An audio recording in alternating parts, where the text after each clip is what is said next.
Ça n'a pas été une mince affaire, mais j'ai réussi à rentrer chez Ferrari. Donc là, on va passer un petit peu de temps sur ce stand, vous montrer toutes les nouveautés, tout ce qu'il y a, parce qu'il y a quand même des très belles voitures. Ici, la GTC 4 Lusso, donc qui est la remplaçante de la Ferrari FF. Ça fait un petit moment qu'elle est sortie, on la connaît. Elle existe en version T, qui est le V8 biturbo, mais celle-ci, c'est la V12. C'est une 4 places, avec un grand coffre, et franchement, pour en avoir testé une bruit, une FF, pardon, pas une GTC 4 Lusso, le bruit qui sort de ces échappements, c'est un opéra. Un opéra. Gris, passe-partout, très bien pour la ville. À côté, la 812 Superfast. Elle est dans une couleur vraiment magnifique, c'est pas Rosso Corsa. Là, c'est un rouge métallique. Je suis très content qu'ils aient mis cette couleur mondiale parce que le Rosso Corsa, il est plat alors que celui-ci il brille et fait vachement mieux ressortir les lignes de la voiture. Donc ici, on a évidemment sur les voitures du salon toutes les options, donc notamment le diffuseur en arrière tout en carbone. Cette peinture est dingue. Cette peinture est dingue. 812 Superfast, 800 chevaux, V12 atmosphérique. Elle est incroyable. Elle est un peu moins agressive que la F12, je trouve, avec des lignes beaucoup plus sensuelles, beaucoup plus de courbes, un peu moins d'angles. Je suis juste pas hyper fan du design de ces jantes, mais il doit y en avoir des plus belles en option. On a les bas de caisse avant et la ligne sur le côté tout en carbone. Dès qu'il n'y a personne dedans, je m'installe au volant, j'essaye de vous montrer l'intérieur. Mais alors vraiment, cette couleur chapeau Ferrari, elle est magnifique, magnifique. À côté, le clou du spectacle. Donc la base de cette voiture, c'est celle-ci, c'est la 812 Superfast. Son nom, c'est Monza SP1. Elle rend hommage à la 750 Monza, aux premières barquettes Ferrari, mais plus précisément à la 750 Monza. Ici dans la livrée Francorchamps, parce qu'il y avait une 250 GTO dans cette couleur, grise avec la bande jaune magnifique. Ici l'écusson Ferrari sur l'aile, qu'il y a sur toutes les Ferrari modernes, hein, comme on le voit là. C'est pas un autocollant, c'est pas un badge, il est peint comme les anciennes Ferrari en fait. Il est vraiment peint, il est un peu plus gros. Un truc amusant aussi, c'est que vous allez le voir, la porte, il n'y a pas de poignée. Donc comment tu l'ouvres quand tu as une Monza SP1, en fait, il y a une lanière à l'intérieur. Et donc tu tires la lanière intérieure, tu peux pas ouvrir la porte de l'extérieur. C'est une voiture monoplace. Elle existe en biplace, elle s'appelle la Monza SP2. Voilà, donc prix de base 1 600 000 €. C'est plus cher qu'une LaFerrari quand elle est sortie. Même prix de base pour la SP2. La SP2 est juste 20 kg plus lourde parce qu'elle a un deuxième siège. Moteur de la 812 Superfast avec 10 chevaux de plus, donc 810 chevaux. Propulsion. Et franchement, on dirait un concept, mais pas du tout. C'est une voiture et il y en aura 499 SP1 plus SP2 au total. On ne sait pas encore le ratio exactement qu'il y aura. Mais du coup, on va en voir à Monaco. Vous inquiétez pas, c'est niveau de production à peu près égal à la Ferrari. J'ai hâte de voir ça dans les car spotting, pas vous? Juste derrière, celle que sur Instagram par erreur j'ai appelée 488 Pista Aperta. Non, cette fois-ci elle ne s'appelle pas Aperta, c'était moi qui me suis trompé, elle s'appelle Pista Spider. Ferrari change de nom à chaque génération, c'est un petit peu compliqué de suivre, mais voilà, elle est magnifique en ce blanc et bleu foncé. Et c'est pas de la peinture ici, c'est vraiment du carbone bleu. C'est sublime, ça va super bien avec le blanc. Ici les prises d'air en carbone, ça c'est du carbone. Et c'est un blanc nacré qui est vraiment magnifique. On a les bas de caisse aussi tout en carbone et avec la bande bleue, elle est vraiment sublime. La 488 niveau style, on va la regarder dans une seconde. Moi j'ai un petit peu de mal, mais alors la Pista, quelle réussite! Quelle réussite! Elle est vraiment hyper agressive, magnifique. Elle reprend bien le design de la Speciale qu'il y avait eu sur la 458 avec cette prise d'air qui descend comme ça, mais encore plus agressive quoi.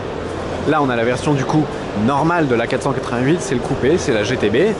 Elle est sortie il y a quelques années maintenant. La différence principale avec la devancière, la 458, c'est que on a deux turbos sur le moteur. C'est plus un V8 atmosphérique de 4,5 litres, c'est un 3,9 litres biturbo. Mais donc elle fait 670 chevaux je crois. Celle-ci fait 720 chevaux. C'est plus qu'une Aventador. Tout est en carbone ici. Tout le bleu que vous voyez c'est du carbone. Avec les sorties. Cet arrière qui est vraiment très sculpté, très ouvert, très découpé. Les sorties d'air ici, le carbone, le diffuseur, enfin c'est vraiment magnifique ici. L'air passe ici, c'est pas fermé. Pareil ici, ça rappelle un petit peu d'ailleurs la BMW 8, sans comparaison plus poussée. Mais le carbone bleu, qu'est-ce que c'est beau. Regardez l'intérieur, cuir bleu et blanc, carbone satiné, c'est très très sympa. C'est du Ferrari, mais Ferrari depuis quelques années a refait son intérieur et je le trouve très beau. Enfin, la Portofino. Je vais pas trop m'attarder dessus parce que j'ai pas envie de dire trop de mal de cette voiture, mais vraiment niveau look, c'est pas ma tasse de thé. À l'avant. À l'arrière, je le trouve très très beau. Les 4 sorties d'échappement. Franchement, c'est les petits détails qui font la perfection. Regarde l'intérieur de l'échappement comme il est beau. Mais l'avant, je le trouve vraiment pas extrêmement beau. Je trouve que Ferrari là a perdu son design latin et pour moi l'avant il ressemble un peu à la Peugeot RCZ qui est une très belle voiture, mais du coup ça me chagrine un peu que Ferrari fasse du Peugeot. Là rassurez-vous, Ferrari n'est pas perdu. Je vais quand même essayer de vous montrer l'intérieur de la Monza SP1. Donc on a le volant quand même d'une 812 Superfast et le siège qui est en cuir patiné. On a les harnais, on a une commande et à droite il n'y a pas de siège, hein. C'est vraiment une monoplace. Ah, le capot est ouvert, on va pouvoir voir le cœur de la bête de la 812 Superfast. V12 atmosphérique, 800 chevaux. Bon, je vais vous montrer l'intérieur. Waouh, noir et rouge. On a le contraste avec les surpiqûres, le cuir. C'est très très sympa, ça sent bon la GT italienne à l'intérieur. Mais une GT de 800 chevaux, donc vaut mieux avoir le pied léger quand même. Ce que j'adore sur la 812, j'avais un peu plus de mal avec l'avant que l'arrière au début, mais l'arrière j'ai tout de suite trouvé magnifique. Ils ont repris les phares de la GTC4 Lusso, qui sont pour moi les plus beaux phares du monde. Je parle de ces phares-là. Voilà, cet arrière, il est juste incroyable. Et regarde le profil quoi. C'est tellement complexe comme forme, ça c'est un peu arrondi, on voit les phares, on voit le petit béquet. Il est sublime, sublime. On est sur le stand Renault et il y a quand même une Formule 1. Mais qui c'est qui l'a conduite celle-là? Qui c'est qui l'a conduite? Et apparemment il y a des jeux, des activités en réalité virtuelle.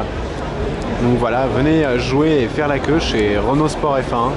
Juste en face de chez Renault, chez Peugeot, enfin tout le groupe PSA, Peugeot, Citroën et DS Automobile. Il y a un immense lion qui est assez sympa et Peugeot, ils ont ramené un concept futuriste vintage que si j'arrive à m'approcher de la barrière, je vous le montre, il est sublime, j'adore. Donc c'est le concept e-Legend et ça reprend le design un peu des anciennes Peugeot. D'ailleurs ils ont gardé le badge des vieilles Peugeot et tout ça modernisé, assez futuriste, je trouve ça magnifique. Elle est vraiment très très belle. Ici on a une Shelby série 2. Je sais pas vraiment ce que c'est, mais la carrosserie est tout en aluminium. Les sièges sont brodés avec le nom de Carroll Shelby, le créateur de Shelby. Je crois qu'il est mort l'année dernière ou il y a 2 ans. C'est assez impressionnant, c'est très américain, mais carrosserie full aluminium comme ça, c'est assez sympa. Ici, Lotus Sport Exige 410, c'est exactement la même que celle de l'année, mais version encore plus puissante, 410 chevaux. Là, on a une DB11 volantée dans une couleur absolument magnifique. Et ici on a Morgan et donc il y a une 3-wheeler ici et là-bas une 4 roues, donc 3-wheeler évidemment pour 3 roues. Dites-moi si ça vous intéresse un essai de cette voiture sur ma chaîne. Bah, je pense que ça vous intéresse et surtout moi ça m'intéresse. C'est un peu mon rêve de conduire ça.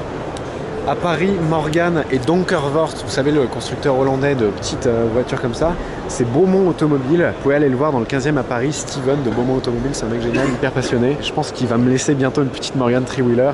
Ça devrait faire un test très sympa ça, très vintage. Et puis il paraît que c'est très marrant à conduire. Steven, dont je vous parlais à l'instant, parce que j'ai quand même présenté l'autre qui est juste derrière, la 3 roues, de Beaumont Automobile, m'expliquait que les châssis en fait des Morgan sont toujours en bois. Et on le voit d'ailleurs au niveau de la porte. Tout à fait. Tu me montres. Ici, regardez, on voit encore les nervures du bois qui a été verni. Et donc en fait c'est pas une usine de fonderie ou quoi où ils font les châssis, c'est un ébéniste. Et le moule qui sert à faire les ailes arrière, c'est le même depuis 80 ans. Toutes les ailes des Morgan sortent de ce moule. Tout à fait. Ah oui, toutes les ailes de toutes les Morgan sortent de ce moule-là pour cintrer justement le bois pour prendre la forme. C'est incroyable. Regardez-moi cette œuvre d'art, du coup vraiment faite à la main, avec un moteur moderne. On a quoi sous le capot? On a un 4 cylindres Ford, ouais. un 2 litres, ouais. 154 chevaux et 924 kg. On a 0 à 100 en 7 secondes 5. Et après on a les V6 280 chevaux. Et 5,5 secondes de 0 à 100. En fait, plus une Morgan est puissante et plus elle est large. D'accord. En fait, à cause des dimensions des pneus. Ah, okay. Donc les ailes en fait sont faites en fonction du moteur de la voiture. Ah ok, donc en fait on peut voir aux ailes quel modèle c'est. Exactement. Ah Ah, on vient tous d'apprendre quelque chose. Merci Steven. Regarde, là ici quand tu mets la main en entier, c'est une roster. Quand tu mets que 4 doigts, c'est une plus 4. D'accord. Sauf celle-ci, parce que celle-ci c'est un modèle un petit peu à part. Ouais. On la met un petit peu sportif, donc il fait son un petit D'accord. un tuning. Donc c'est une plus 4 tuning Rockstar. C'est ça. Bah c'est bien sympa. Voilà, c'est à peu près tout ce que vous verrez de Brabus au Mondial de l'Automobile de Paris. Les Smart. Là on est chez Mercedes et la chose la plus intéressante sur le stand pour moi, c'est ça. Le concept Silver Arrow EQ parce que c'est un véhicule totalement électrique. Mais donc ça rend hommage aux monoplaces, les flèches d'argent. En fait Silver Arrow ça veut dire flèche d'argent. Et les anciennes SLR de Stirling Moss, tout ça, c'était les flèches d'argent. Et elle est très très belle. Monoplace avec un immense capot.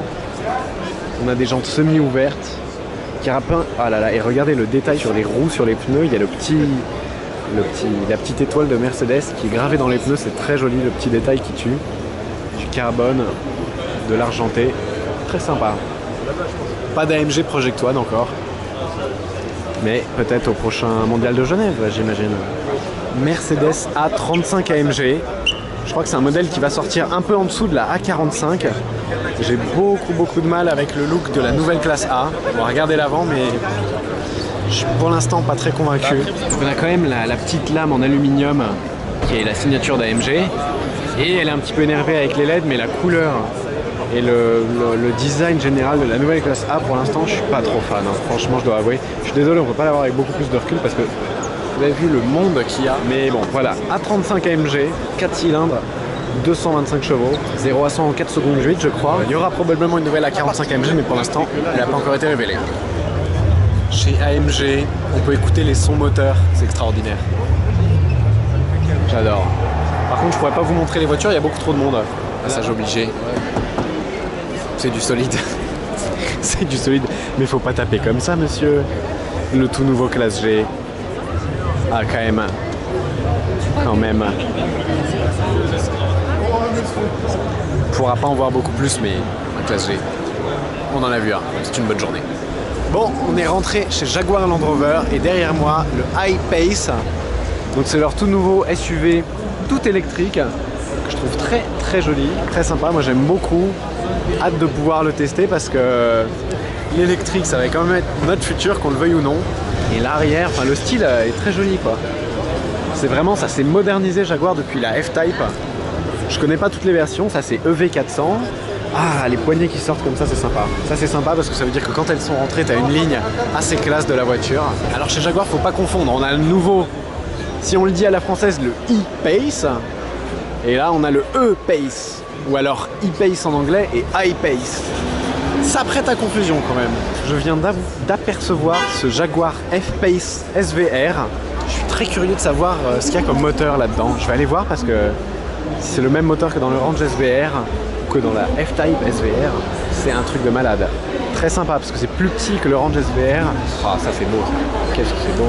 Ça y est, je suis rentré dans le F-Pace SVR. Donc en fait sur le stand SV, donc Special Vehicle Operations chez Jaguar Land Rover, on a 4 modèles. On a un Range Rover Sport SVR, un Range Rover coupé, une Jaguar F-Type SVR et ce tout nouveau en fait F-Pace SVR. Ils ont tous le même moteur, V8 5 litres à compresseur.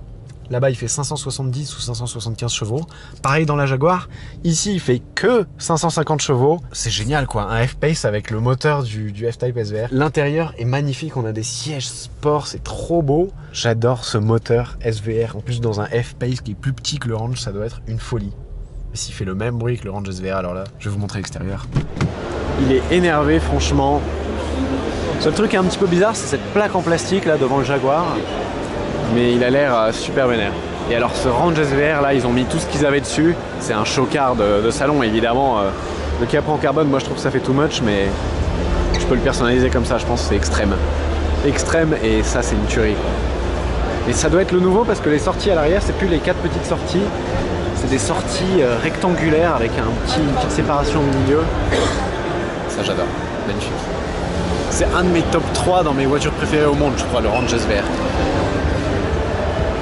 Bon, on est toujours sur le stand Jaguar Land Rover et en fait j'avais pas vu, mais le Range blanc qui est là, c'est une première mondiale. C'est un Range Rover coupé. Il y a une seule porte, c'est un Range Rover coupé. Il est magnifique.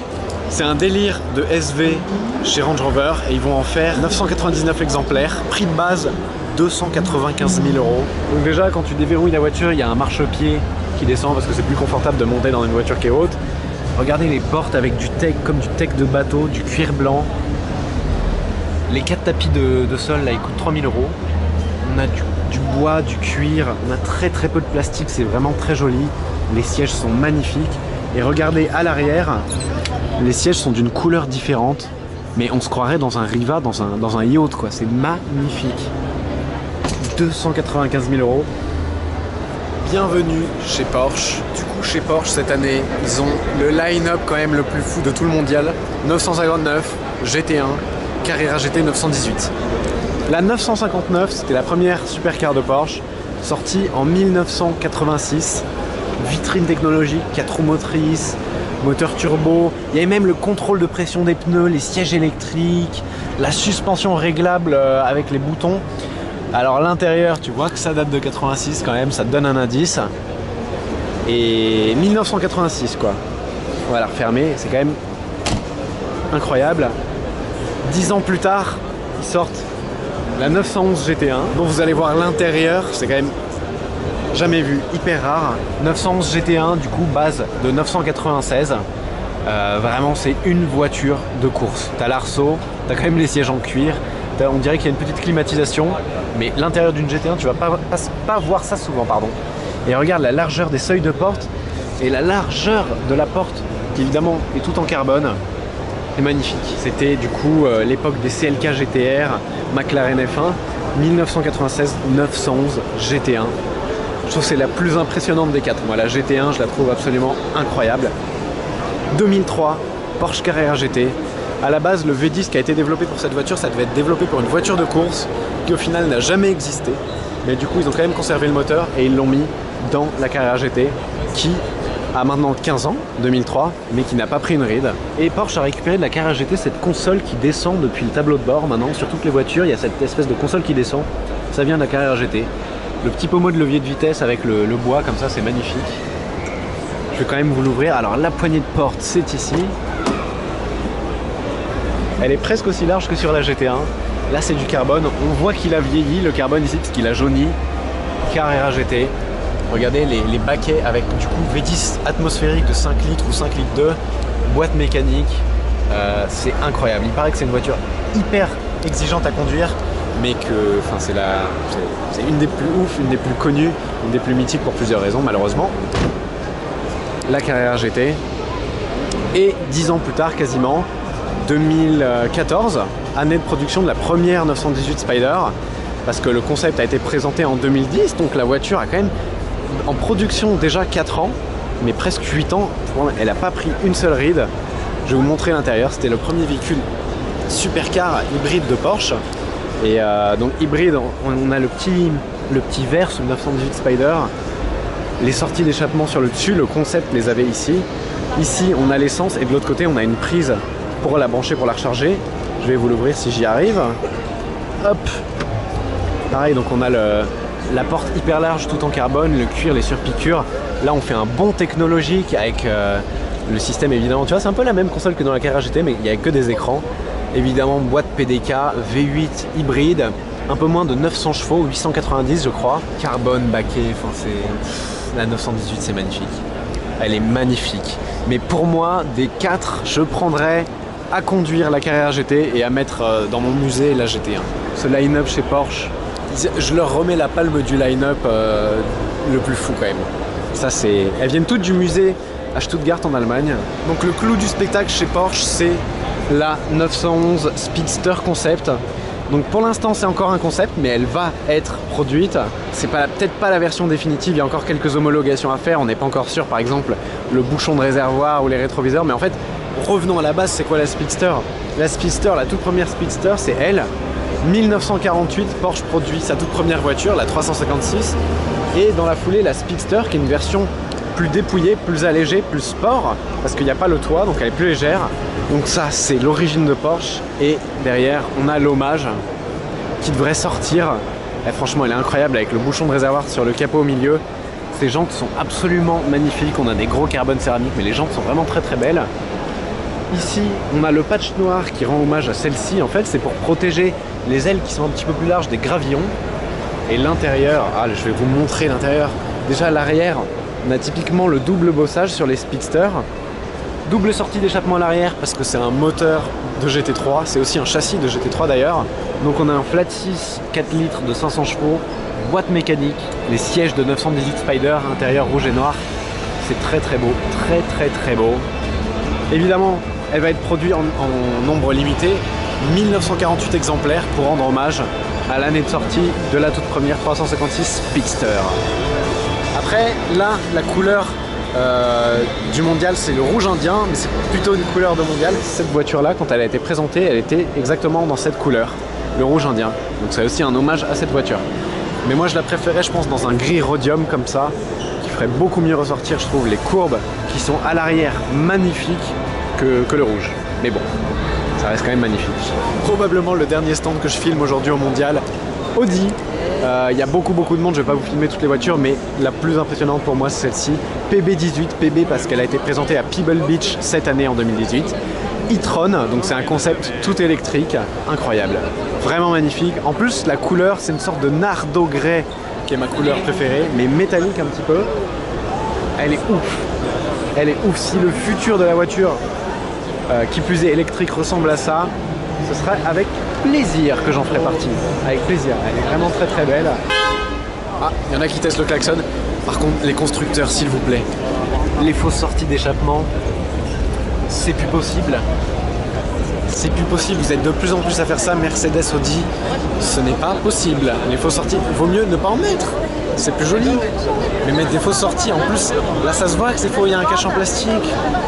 Pourquoi? Pourquoi tant de haine? Bon, ça y est, le mondial de l'automobile 2018 c'est terminé pour moi. Il va encore rester là 2 semaines. Je sais plus jusqu'à quand c'est, mais c'est jusqu'au 14 octobre je crois. J'espère que j'ai fait tous les constructeurs qui vous intéressaient. En tout cas moi j'ai fait tous ceux qui m'intéressaient. Il y avait beaucoup de monde, en même temps je suis venu un samedi. J'espère que la vidéo vous a plu. Si c'est le cas, n'hésitez pas à mettre un pouce bleu, à vous abonner si ça n'est pas déjà fait. Je sais plus où est le bouton, je suis très fatigué. A très bientôt pour la prochaine vidéo. Ciao.